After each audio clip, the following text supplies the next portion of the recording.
Amados irmãos, queridos amigos, amadas irmãs e amigas em Jesus Cristo, tudo bem com vocês? Que a graça maravilhosa de Jesus Cristo, o grande amor de Deus e a doce comunhão do Espírito Santo esteja em você, esteja com você e com toda a tua família. Meu querido, minha querida, eu sou muito grato a Deus pela motivação, pela inspiração que Ele me dá de, na medida do possível, descer a este lugar que agora está a mais de 1 quilômetro da minha casa e vir aqui em meio à natureza, que agora não está tão bonita, porque nós estamos há 148 dias, 149 se não estou enganado, sem chuva. O clima em Brasília está terrível, além das queimadas, está difícil respirar aqui.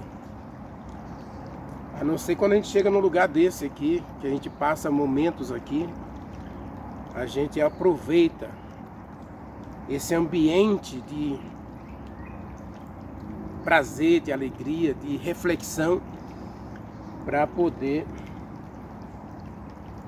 não só gravar a mensagem para vocês, para todos nós, mas também para aproveitar o som da natureza, a quietude do lugar e descansar um pouco a mente e o coração. Aliás, eu e você precisamos muito disso. Momentos de quietude ao redor da nossa casa, na nossa rua. Há muito barulho, há muitas vozes, há muitos problemas visíveis e a gente acaba se estressando, adoecemos até. Então, quando você tiver oportunidade, e sempre que você tiver oportunidade, separe um tempo para você ficar a sós consigo mesmo, em um ambiente onde você possa refletir, possa meditar, possa relaxar, desfrutando da natureza e desfrutando de você mesmo. Eu tenho esse pensamento comigo, que nós perdemos muito da nossa identidade porque nós gostamos de estar no meio da multidão. Gostamos de estar cercado pelo barulho, pelas inquietações e até pelas preocupações, porque isso faz com que a gente não pense, não reflita, não medite, não tenha comunhão com a gente mesmo e com Deus. E quando a gente perde essa reflexão, quando a gente perde essa comunhão, a gente está perdendo metade da nossa vida. Porque o que resta depois? Doenças, cansaço, estresse, ansiedade e tantos outros medos que nós desenvolvemos, que hoje, quando nós olhamos, passamos por uma pessoa, nós olhamos da cabeça aos pés para ela e temos medo uns dos outros. Eu estava vindo para cá e eu tomei uma rua diferente, que eu não tinha passado ainda por essa rua para vir para cá, e cruzei com algumas pessoas e elas, é como se elas estivessem olhando para uma pessoa assim, que causa medo a elas. Hoje, até quando eu dou bom dia para uma pessoa que ela nunca me viu, ela toma um susto. As pessoas hoje estão alienadas. Que mundo é esse que você prefere o barulho, prefere a multidão para fugir de si mesmo? Pare de fugir de você mesmo. Encontre quietude, encontre paz. Porque é isso aí que vai fazer toda a diferença na sua vida. Separe tempo para você mesmo e para o seu Deus. que você vai ver que a qualidade de vida, sua vida vai mudar. Você vai ter mais qualidade de vida, mais saúde, mais alegria, mais prazer. Aproveita esse momento aqui para deixar para todos nós essa reflexão. Deus é contigo. Oremos. Maravilhoso Deus, meu querido Pai, Criador dos céus e da terra, eu quero te agradecer, Senhor, pelo privilégio que eu tenho de, em alguns momentos da semana, poder estar aqui neste lugar, não apenas para gravar uma mensagem para mim, para os meus amigos, para os meus seguidores nas redes sociais, mas para estar contigo, em meio à natureza, ouvindo o som da natureza, o murmúrio das águas, o cochear dos insetos, o canto dos pássaros, o próprio som da natureza, as folhas caindo. Estamos num período em que as folhas estão caindo ainda. Temos um período muito seco aqui. A umidade do ar está em cerca de 11 a 13%. Está difícil respirar neste lugar, Senhor. Mas nós queremos aqui, neste lugar, respirar uma atmosfera espiritual, respirar a Tua presença, respirar a presença do Espírito Santo e, Senhor, sentir a Tua mão tocando em cada um de nós. Não importa o lugar, eu disse na última mensagem, não importa as circunstâncias, que o Senhor alcance a cada pessoa que assistir a esta mensagem. Fala com ela, dirija a ela a Tua palavra, o Teu poder, manifesta a Tua glória a todos que assistirem a esta mensagem, Senhor. E neste momento queremos ouvir a Tua voz, queremos abrir o coração à Tua palavra. Mas, Senhor, temos problemas, temos dificuldades, lutas, temos ansiedades, medos, estresse e até doenças físicas. E queremos que a Tua mão poderosa se estenda sobre todos nós que estamos vendo esta mensagem, para que o Senhor cure a gente, por dentro e por fora. Em nossas emoções, em nossos medos, em nossa área física, emocional, espiritual, social. Que a mão poderosa do Senhor nos dê saúde, nos dê alegria, nos dê paz. E que agora o Senhor fale conosco, através do estudo da Tua palavra. Oramos ao Senhor e te agradecemos, no doce e sagrado nome de Jesus Cristo. Amém. Meu querido, minha querida, vamos abrir a Bíblia, capítulo 5 de João, Evangelho de João, capítulo 5, a minha vida. E esse canal, eles são de orientação total do Espírito Santo. Então, quando o Espírito Santo pede para a gente fazer uma coisa, a gente deve fazer. Então, se o Espírito Santo está pedindo para você tomar uma decisão radical, mas é uma decisão radical mesmo, que você tem lutado, você tem sofrido por causa dessa decisão, é hora de você ouvir a voz do Espírito Santo. Meu querido, Paulo diz que o cristão precisa ser guiado, dirigido, orientado pelo Espírito Santo para que ele encontre paz, alegria e felicidade. Leia Romanos capítulo 8, versos 13 e 14 e Romanos capítulo 8, versos 5 a 7. Você vai ver que aquele que não tem a vida dirigida pelo Espírito Santo, esse aí nunca vai encontrar a verdadeira paz ou felicidade. Meu querido, aqui nós temos uma história até estranha. Eu vou ler a história para você.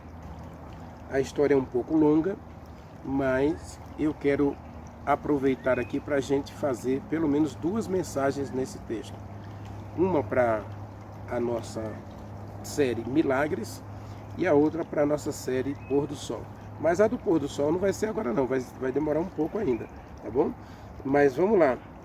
Passadas estas coisas, e aqui a gente está falando do capítulo 4, o capítulo 4 é o encontro de Jesus Cristo com a mulher samaritana, o encontro em que Jesus Cristo converte uma cidade inteira. Então Jesus Cristo volta para Jerusalém. Jesus Cristo foi para Samaria encontrar-se apenas com uma mulher. O objetivo dele era salvar uma mulher e através daquela mulher salvar uma cidade inteira. E passadas essas coisas, Jesus Cristo desceu para Jerusalém porque haveria ali uma festa dos judeus. E ele então vai a Jerusalém. No versículo 2, ali em Jerusalém, perto da porta das ovelhas, estava um tanque chamado tanque em hebraico de Betesda. Em hebraico ele é chamado Betesda, o qual tem 5 pavilhões, ou seja, ao redor daquele tanque foram construídos 5 coberturas, pátio coberto no caso. Eram 5 pátios cobertos. Imagine, 5 pátios cobertos, vamos colocar 100 pessoas para cada pátio, aí tinha uma multidão de pessoas nesses pátios aí. Por que essas pessoas estavam ali no pátio, ao redor daquele tanque de Betesda? Diz assim, esses enfermos esperavam que as águas se agitassem. Segundo a crença, diz o texto aqui, eles acreditavam que um anjo descia do céu, né? Um anjo descia, agitava as águas, e o primeiro, um só, veja, cada vez que o anjo descesse, ele ia agitar as águas, né? Ia fazer a água borbulhar, e quando a água borbulhasse, quando ela parasse de borbulhar, então o primeiro que caísse na água ficaria curado de qualquer doença. Diz o versículo 4. Estava ali um homem, observe, estava ali um homem que foi levado para lá, porque ele é paralítico, né? Ali estava ali um homem enfermo, havia 38 anos. Meu querido, é uma vida. 38 anos o homem está ali, esperando a água borbulhar para ele entrar na água. E ele não conseguia. Por quê? Porque existia uma multidão de gente. E ele não conseguia, simplesmente não conseguia. Jesus Cristo vendo aquele homem, Jesus Cristo passou ali pelo tanque de Betesda e viu aquela multidão de pessoas ali, esperando as águas se mover, porque era uma crença, né? E cuidado com as crenças, porque elas moldam o teu caráter. E Jesus Cristo, vendo que ele estava ali e sabendo que ele estava ali há muito tempo, perguntou a ele: você quer ser curado? Olha que pergunta, uma pergunta muito profunda. Muito profunda essa pergunta. E muita gente pode pensar que Jesus Cristo estava mofando daquele paralítico. Não. Ao contrário, Jesus Cristo queria ver o que estava no íntimo, no coração daquele homem. E aqui, o que ele vai revelar para Jesus Cristo é que nem ele acreditava naquilo ali. E ele vai dizer por que ele não acreditava naquilo lá. Vamos lá. Você quer ser curado? Respondeu o enfermo: Senhor, eu não tenho ninguém. Meu querido, isso dói na minha alma. Quando alguém diz para você: eu não tenho ninguém. Que religião é essa que você está vivendo que você não tem um amigo? Alguém que se importe com você. Alguém que se interesse por você. Mas aquele homem estava dizendo: eu não tenho ninguém que me ponha na água ou no tanque quando a água é agitada. Pois enquanto eu vou, ele tinha que se arrastar porque ele era paralítico, né? Enquanto eu vou, outros caem na água e assim eu vou ficando para depois. Versículo 8 diz assim: então Jesus Cristo disse: levante-se. Levante-se. Tome a sua cama e vá para casa. Mais uma vez, na nossa série Milagres, eu tenho que dizer para você, lógico que hoje eu vou trabalhar um pouco o rapaz. Não o milagre em si, mas eu vou trabalhar um pouco esse rapaz. Tá? Jesus Cristo dá uma ordem. E quando Deus fala, meu querido, quando Deus dá uma ordem, meu querido, é melhor a gente obedecer. Os mandamentos de Deus não são arbitrários.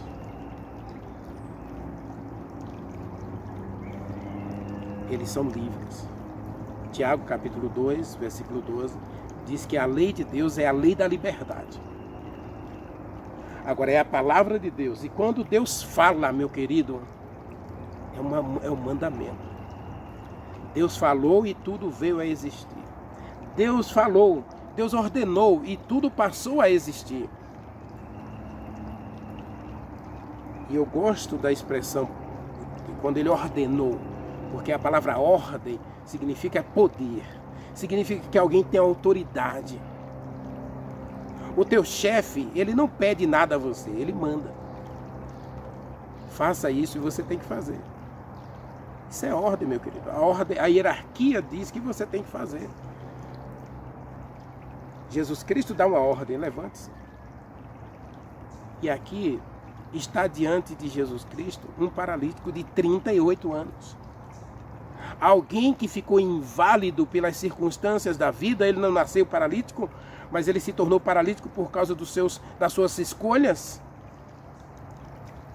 Porque todo ser humano é livre para fazer suas escolhas. E temos que aprender a conviver com as consequências das nossas escolhas. Vamos parar de culpar os outros ou as circunstâncias por causa das nossas escolhas. Vamos aprender a aceitar o resultado das nossas escolhas. Existe um adágio por aí, né, muito citado. Você não é obrigado a plantar. Você não é obrigado a semear. Você não é obrigado a lavrar a terra para plantar. Mas uma vez que você lavrou a terra, uma vez que você sulcou a terra, adubou a terra e você jogou a semente, você pode ter certeza, meu querido, haverá uma colheita. Você não é obrigado a plantar, você não é obrigado a semear, você não é obrigado a fazer sulcos na terra para jogar a semente.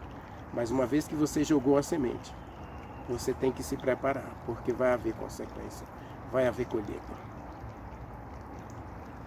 Inclusive Jesus Cristo falou: toda planta vai dar fruto. Mas alguém teve que plantar. O semeador teve que sair e jogar a semente. Uma caiu na beira do caminho, onde o solo era seco. Outra caiu entre os pedregais, outra caiu entre os espinhos, outra caiu na boa terra. Toda ação sua tem consequência, meu querido. Esse jovem ficou paralítico por conta das suas escolhas. Cuidado com as suas escolhas. Aí diz o versículo 10. Versículo 9. Imediatamente, observe, Deus falou, o homem obedeceu, ele ficou em pé, pegou a cama e foi para casa. E agora vem a religião da multidão, né? Tem duas religiões aqui. A religião dos enfermos, eu vou falar um pouquinho dessa religião dos enfermos, e existe a religião aqui da multidão. Os judeus zelosos da lei, zelosos dos mandamentos, não vou trabalhar essa parte, porque eu quero trabalhar essa parte na nossa série Pôr do Sol, mas aqui nós encontramos uma multidão aí,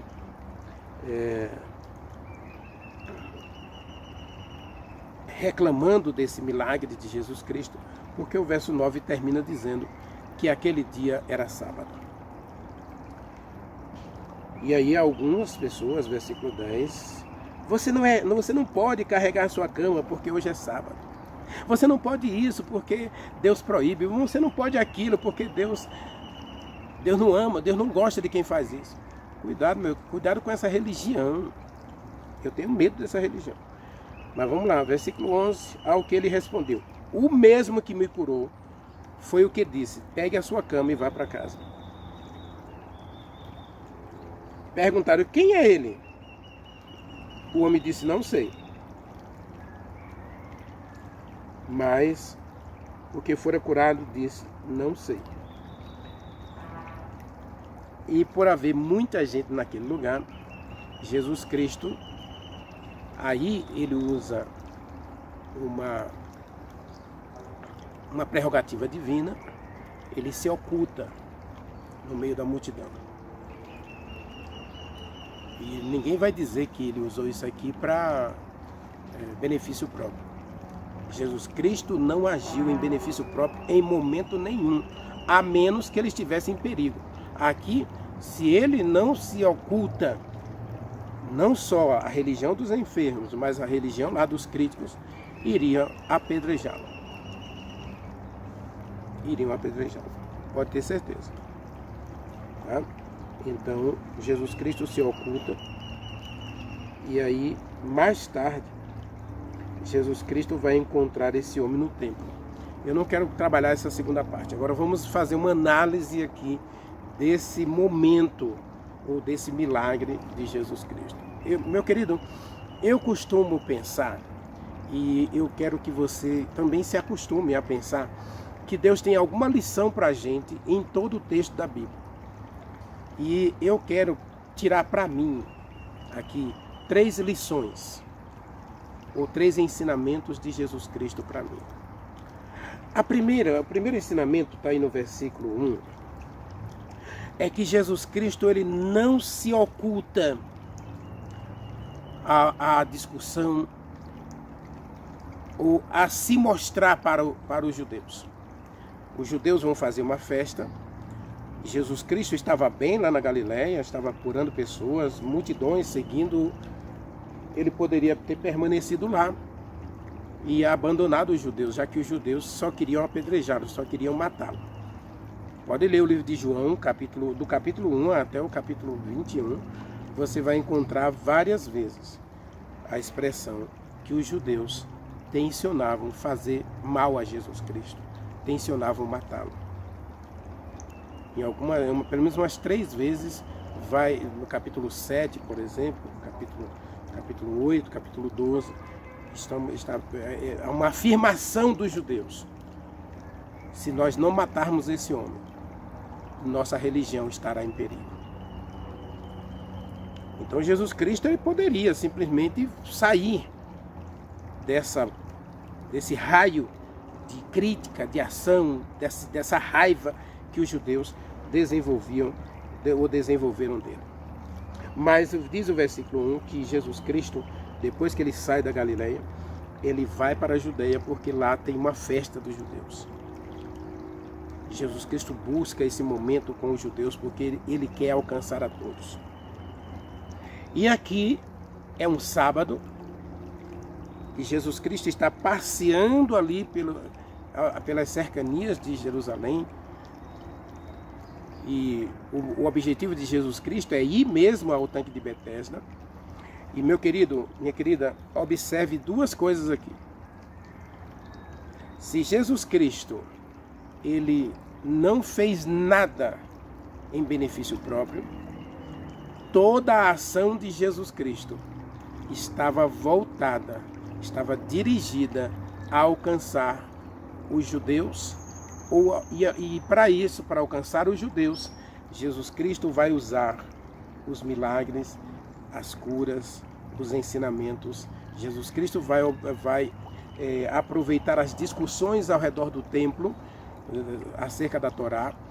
Ele vai aproveitar esses momentos para alcançar os judeus. A missão de Jesus Cristo é buscar e salvar o perdido.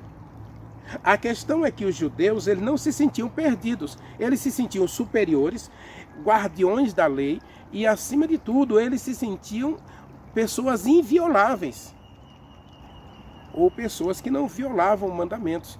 E, se a gente observar, por exemplo, a oração do fariseu no capítulo 18 de Lucas, o fariseu vai dizer: eu não sou como os demais homens, eu sou perfeito, eu não faço nada errado, eu até devolvo o dízimo de tudo que eu ganho, do endro, do cominho, da hortelã, e vou aos sábados, eu jejum 2 vezes por semana, eu faço isso, eu faço aquilo, eu sou perfeito, o céu é o meu lugar já garantido, porque eu não tenho defeito.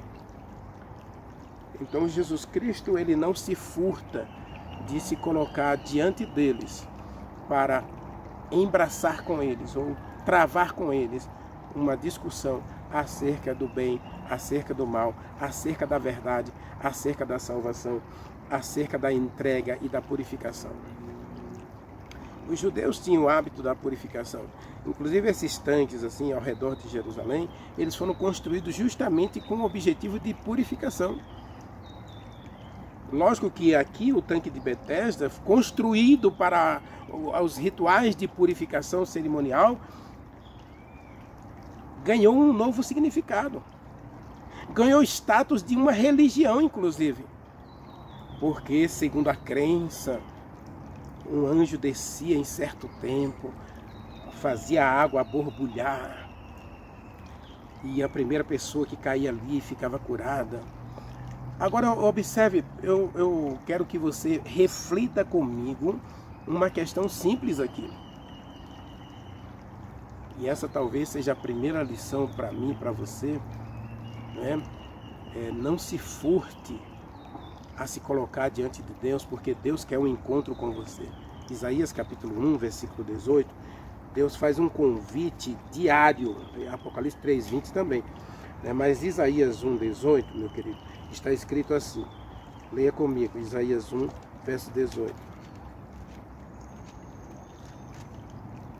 Diz assim: vinde, pois, e arrazoemos, diz o Senhor. Vinde e questionemo-nos. Vinde, vamos discutir, vamos nos questionar uns aos outros aqui. É o que o Senhor chama eu e você a fazer. Vinde e arrazoemos, diz o Senhor. Ainda que os teus pecados sejam como a escarlata, eles se tornarão brancos como a neve. Ainda que sejam vermelhos como o carmesim, eles se tornarão como a limpa lã. Agora, olha o verso 19. Olha a lei da liberdade. Se você quiser, e se você ouvir a voz de Deus, Ele pode curar você. Diz o texto aí. Você vai comer o melhor desta terra. Deus vai fazer maravilhas na tua vida, meu querido, se você quiser. E aqui nós voltamos para a religião de Betesda, ou para a religião aqui do tanque de Betesda, que se tornou um status de religião. E eu tenho um problema aqui, que muita gente não concorda comigo, mas eu vejo aqui, primeiro, Jesus Cristo vai combater aqui a religião do egoísmo. Como é que tem uma multidão de pessoas aqui? Eu coloco aqui pelo menos 500 pessoas. 500 pessoas ali, durante 38 anos, ninguém, a expressão do paralítico é, ninguém me colocou na água. Eu não tenho ninguém para me colocar na água. Que religião é essa, meu querido? Aliás, nós estamos vivendo essa religião no século 21. A religião do egoísmo, do egocentrismo, do orgulho. Onde cada um só olha para o seu próprio umbigo. Só se preocupa com as suas próprias necessidades. Ninguém está aí para você. Ninguém se preocupa com você. É capaz de você ir hoje à sua igreja, você entrar, sentar, ouvir sermão, ouvir música, ouvir oração e sair sem ninguém nem perguntar se você está bem. E nós também somos hipócritas, porque a nossa vida está um caco, nós estamos um lixo, estamos destruídos, estamos no fundo do poço e alguém chega para a gente e diz, você está bem? E nós somos tão hipócritas que dizemos, está tudo bem. Graças a Deus está tudo bem. Mas que mentira! Talvez essa religião ali de Betesda tem muito a nos ensinar por isso, porque a gente vive a hipocrisia religiosa, onde ninguém se interessa. Nós esquecemos. Olha o que Paulo diz acerca da verdadeira religião. Jesus Cristo também falou disso, né? Eu não vou pegar o texto de Jesus Cristo, mas Paulo nos dá um conselho aqui no capítulo 13 de Romanos, capítulo 11, mas eu vou pegar aqui, capítulo 12, né? Ele diz assim, olha, detestai a hipocrisia, ame sem hipocrisia, detestai o mal e apegue-se ao bem. Ame-se uns aos outros cordialmente e ore uns pelos outros, desenvolva o amor fraternal uns pelos outros. E tenha como preferência, como prioridade, o crescimento, a felicidade do outro. Romanos capítulo 12, versículo 9 e versículo 10. No zelo não sejam remissos, sejam fervorosos no espírito, regozijai-vos na esperança, sejam pacientes na tribulação e perseverantes na oração. E agora ele diz o verso 13, compartilhe de vida, busque ajuda uns dos outros. Compartilhai as vossas necessidades uns com os outros. Que religião é essa que você não divide nada, que você não compartilha sentimentos, que você não compartilha frustrações, você não compartilha medos? Eu percebo hoje igrejas lotadas de pessoas vazias. Pessoas vazias, por quê? Porque ninguém está aí para você. Ninguém está aí por você. Ninguém está aí para ajudar você. E Paulo diz, ame, aborreça a hipocrisia, deteste o mal, ore uns pelos outros, seja zeloso, seja perseverante, mas acima de tudo, compartilhe suas necessidades uns com os outros. Há duas perguntas acerca desse rapaz aqui que a gente pode analisar ou refletir. A primeira, onde estavam os seus familiares? Meu querido, no mundo que nós estamos vivendo, se a família não é o teu pilar de apoio, não é tua âncora de sustentação, eu acredito que você realmente esteja na mesma situação do paralítico. Onde está a família dele? Observe que eu disse e volto a repetir. Ele estava paralítico porque ele fez escolhas erradas. E uma das escolhas pode ter sido o abandono da sua própria família. Seja pela traição, ou seja pela rejeição, que na época estava em voga, né? Os judeus desenvolveram aí a ideia de que você podia dar carta de divórcio à sua família, à sua esposa, especialmente os homens, né? Davam carta de divórcio às esposas por qualquer motivo. Aí nós encontramos a mulher samaritana, por exemplo, que já tinha 5 maridos. Você sabe por que ela teve 5 maridos? Não é porque ela era uma adúltera, impertinente, não. Era a religião da época que permitia ao homem egoísta, hipócrita, que fazia as longas orações, se colocar na praça para ser visto dos homens e chegar em casa e espancar sua esposa e ter relações forçadas com ela. E se ela não gostasse, eu dou uma carta de divórcio para ela e vou buscar outra. Que aceite o meu jeito, que aceite as minhas regras. Infelizmente, hoje existe muito estupro dentro de muitos casamentos. Existe muita violência doméstica em muitos casamentos. Eu não sei, eu estou apenas conjecturando. E graças a Deus a Bíblia nos permite conjecturar, não é? Agora, qual é a lição para a gente aqui? Onde está a sua família, meu querido?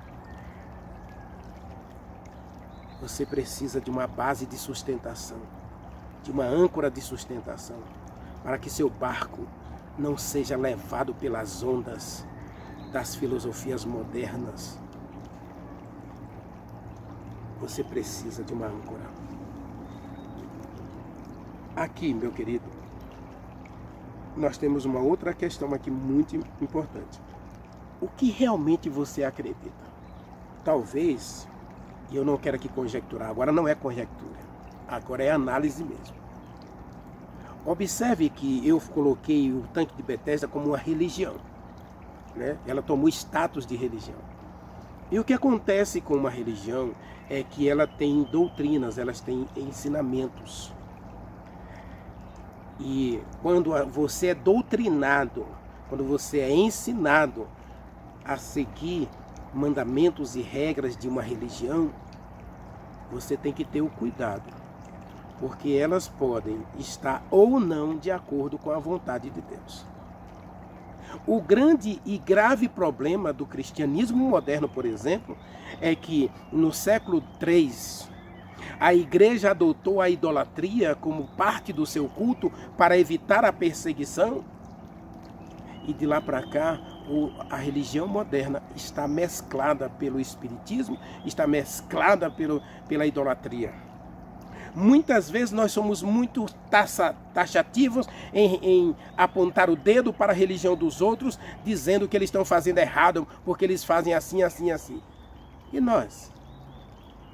Quando você diz, por exemplo, que a pessoa, o seu ente querido que morreu, já está no céu, isso é uma doutrina espírita, demoníaca até, que não está na Bíblia. Jesus Cristo diz que todo morto vai sair da sepultura. Ele não vai descer do céu, não. Diz o livro de Isaías que onde estiver o cadáver, aí vai haver ressurreição. O livro de Apocalipse diz que se o cadáver foi jogado no mar, se ele foi transformado em cinza, se hoje ele está numa urna, porque ele foi cremado, ele vai ressuscitar da urna. Não existe vida após a morte. Existe ressurreição após a morte. Então, se a sua religião ensina uma crença e você vive essa crença, olha, esse homem está vivendo uma religião de 38 anos, acreditando numa mentira durante 38 anos. E Jesus Cristo agora aqui não chega para criticar a religião dele. Aliás, uma coisa que eu amo em Jesus Cristo é que ele não critica o que você está fazendo. E eu já disse nesse canal aqui, inúmeras vezes, Deus não está preocupado com o que você está fazendo. Isso não mexe com Deus. Isso não incomoda a Deus.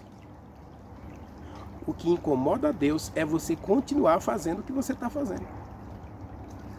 É você não permitir ao Espírito Santo fazer uma mudança no teu caráter, na tua vida, porque você continua preso a uma crença equivocada.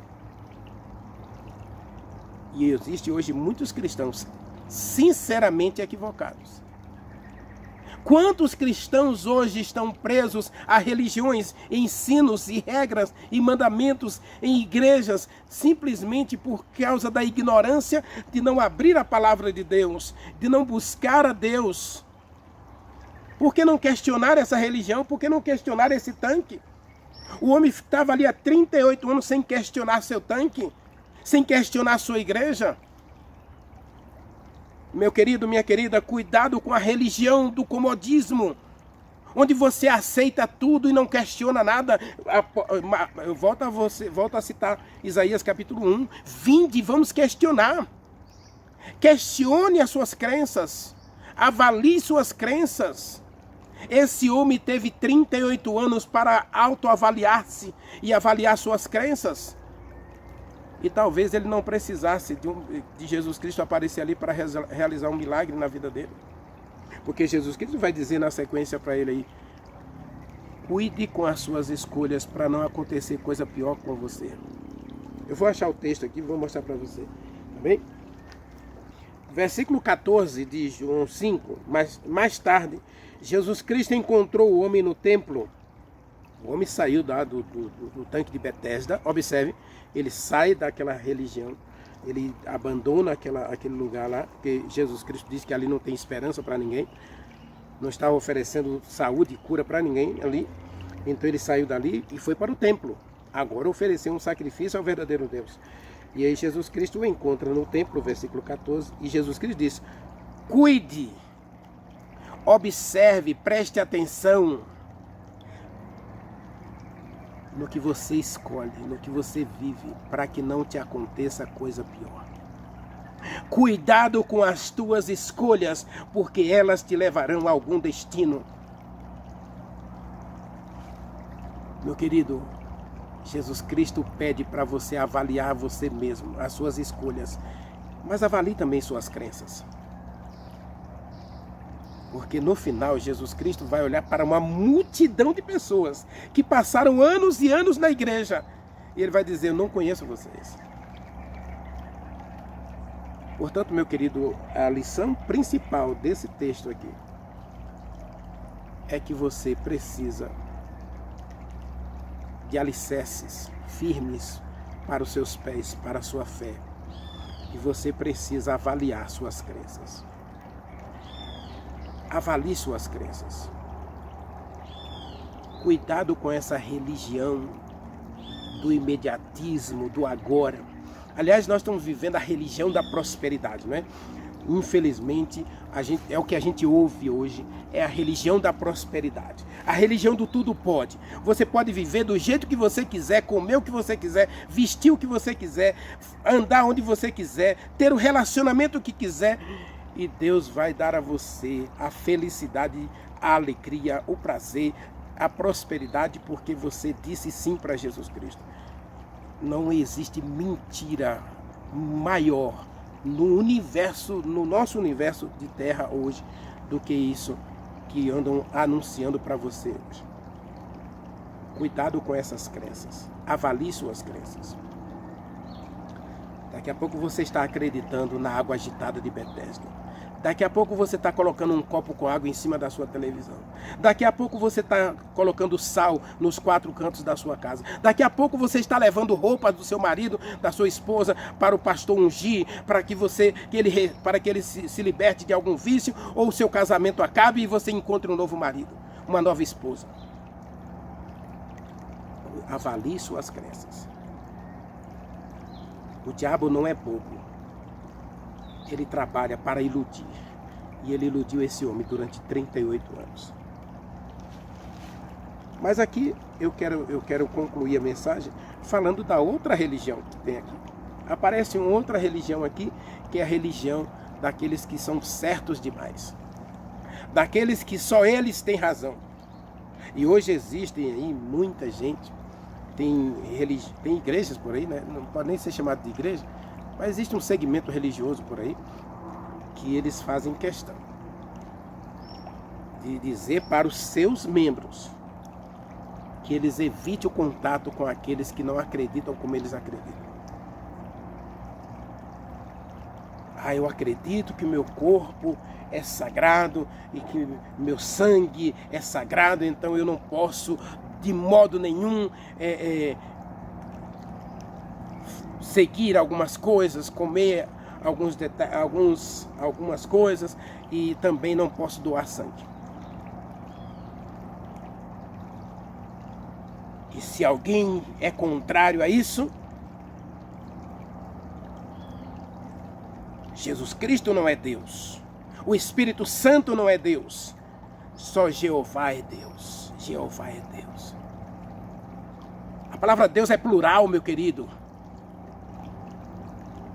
Leia Gênesis capítulo 1, verso 26. Gênesis capítulo 1, versículo 1. No princípio criou Deus o céu e a terra, e o Espírito Santo pairava sobre as águas. No verso 26, façamos o homem. Façamos é verbo no plural. É mais de uma pessoa, são 2 ou 3. Para ser façamos, e Deus, a palavra Deus é plural.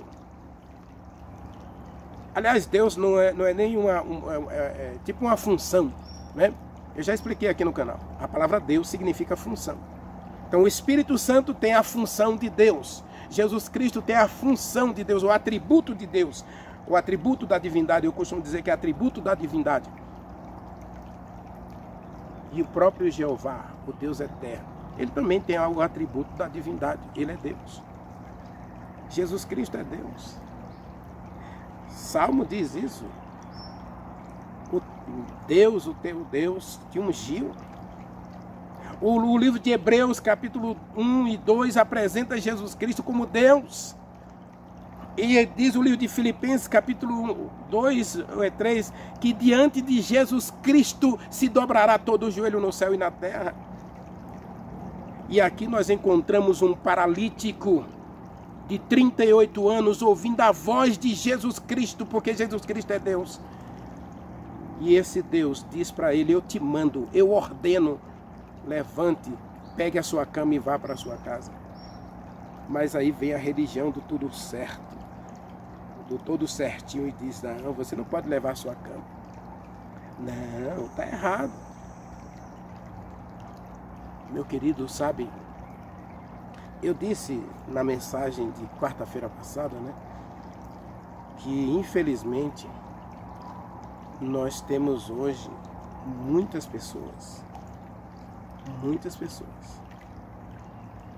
que em vez de ser uma bênção à religião, ela se torna uma maldição. Pedras de tropeço para outros caírem. Jesus Cristo vai dizer em Mateus que existe a religião daqueles que se colocam numa posição de superioridade tão grande que ele é capaz de dizer aos outros, não se aproxime de mim porque eu sou mais santo do que tu. Eu estou certo e você está errado. Quem é você para julgar o servo alheio? Todos nós seremos julgados pela palavra. Isso é verdade. Isso aqui eu não posso negar, meu querido. Não importa a igreja que você está, não importa a religião ou a crença que você siga, meu querido, você vai ser julgado pela palavra. E uma última coisa que eu quero dizer para a gente nesse texto aqui. Jesus Cristo é a única solução. Jesus Cristo é o único remédio. Aquele homem estava ali esperando um anjo descer para agitar a água e ele cair na água. E nada mudou na sua vida. E eu pergunto, onde estavam aquela multidão de 38 anos? Não é possível. 38 anos deve ter sido muitas pessoas foram curadas em 38 anos. Por que ninguém voltou lá para ajudar os outros? Eu não quero voltar ao texto aqui, o debate da religião do egoísmo. Mas eu quero dizer para você. Você pode buscar solução. Inclusive, quando eu estava vindo para cá gravar, eu vi uma pessoa colocando umas coisas lá no encruzilhada ali. Colocando um feitiço ali para ajudar alguém a encontrar a felicidade. Você pode buscar na feitiçaria, você pode buscar no espiritismo, você pode buscar na maçonaria, você pode buscar onde você quiser. Você vai continuar uma pessoa vazia. Nas religiões esotéricas, no budismo, no hinduísmo, no achismo ou no ateísmo. Você pode buscar onde você quiser a felicidade. Mas a Bíblia nos apresenta que é Jesus Cristo, o único, o Todo-Poderoso, o Deus de Israel, o Senhor dos exércitos dos filhos de Deus. Apocalipse capítulo 17, meu querido. Eu concluo essa mensagem com Apocalipse 17, versículo 14. O texto tem que ver, é um outro contexto, mas diz, eu quero aproveitar o texto aqui para fazer uma homilia, ou seja, colocar uma interpretação paralela, uma reflexão aqui, no caso, tirar uma lição prática para a nossa vida, do capítulo 17, no verso 14. Observe que está escrito, diz assim, pelejarão contra Jesus Cristo, né? Pelejarão contra o Cordeiro, mas o Cordeiro os vencerá. Leia comigo o verso todo, eu vou ler o verso todo para que você possa perceber a lição que é para mim e para você dentro do contexto que a gente está refletindo aqui. Pelejarão contra o Cordeiro e o Cordeiro os vencerá, porque Ele é Senhor, Ele é Senhor dos senhores, Ele é Deus. E diz mais, Ele é Rei, Ele é Rei dos reis, Ele é Senhor dos senhores. E agora diz, olhe para mim. Diz o final do texto, se Jesus Cristo é Senhor, se Ele é Rei dos reis, Ele é Deus, o universo está nas mãos dEle, Ele é o único, Ele é capaz de mudar a tua história, Ele é capaz de mudar a tua vida, Ele é capaz de resolver todos os teus problemas, se Ele quiser. E se for para a honra e glória dEle. O paralítico de Betesda, a lição não era nem tanto para o paralítico. A lição era para as duas religiões, a religião dos enfermos e a religião dos críticos, a religião dos certinhos demais. Jesus Cristo vai dizer que Ele é o único. que pode tirar você de falsas crenças, de falsos ensinos. Ele é o único que é capaz de tirar você até da igreja que diz que está tudo certo. Que Ele é a única, que Ele é toda a verdade. A igreja de Deus, diz Timóteo, ela é a coluna e baluarte da verdade. Mas a igreja, meu querido, ela não está acima das prerrogativas divinas. Deus ama a igreja, Deus ama as regras, Deus ama os mandamentos. Mas Ele ama mais ainda o pecador. Por isso Jesus Cristo veio e Ele se fez pecado para salvar o pecador, para libertar o pecador das regras, dos mandamentos que o condenaram. Jesus que não vai condenar a lei, Jesus que não vai mudar a lei, Jesus que não vai alterar a lei. Para com isso, Jesus Cristo está aqui para mostrar que o papel da lei é julgar você justamente.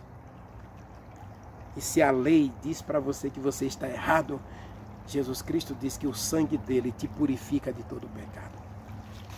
A justiça de Jesus Cristo te purifica de todo o pecado. Aquele homem estava paralítico por causa das suas escolhas. E agora Jesus Cristo vem consertar as escolhas daquele homem e dar a ele a verdadeira felicidade. Jesus Cristo está disposto a dar a você a verdadeira felicidade. Ore comigo.